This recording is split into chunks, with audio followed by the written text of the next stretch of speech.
అల్లూరు సీతారామరాజు జిల్లా చింతూరు ఐటీడీఏ పరిధిలో కరెంట్ లేని ఆదివాసీ గ్రామాలకు Pradhan Mantri Jan Mann scheme solar power grid ద్వారా విద్యుత్ సరఫరా చేస్తున్నారు.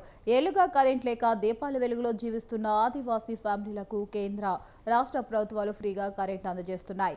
చింతూరు ఐటీడీఏ పరిధిలోని 19 గ్రామాల్లో 488 కుటుంబాలకు సోలార్ విద్యుత్ ఉచితంగా ఇస్తున్నట్లు ఈఈబీవీ రమణ చెప్పారు. ఇందుకోసం 6,75,00,000 రూపాయలు ఖర్చయిందన్నారు.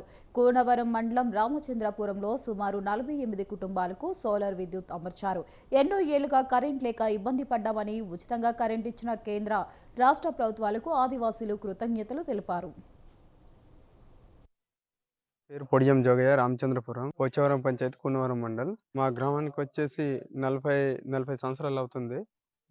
మా గ్రామానికి కరెంటు విద్యుత్ శాఖ లేకపోతే మాకు బాగా ఇన్ని సంవత్సరాల దాకా ఇబ్బంది వచ్చేది. మాకు హాస్పిటల్ పోవడానికి కూడా నైట్ కూడా లైట్ ఏం లేకుండా ఇక్కడ కూడా బయటికి పోవాలన్నా మాకు పిల్లలకు కూడా అంత బాగా కష్టం ఉండేది. దీపాలు పెట్టుకుని ఉండేటోళ్ళం. ఇప్పుడు మాకు గవర్నమెంట్ నుంచి ఈ రోజు మాకు కరెంటు పెడుతున్నారు. గవర్నమెంట్ కి మేము బాగా సంతోషంగా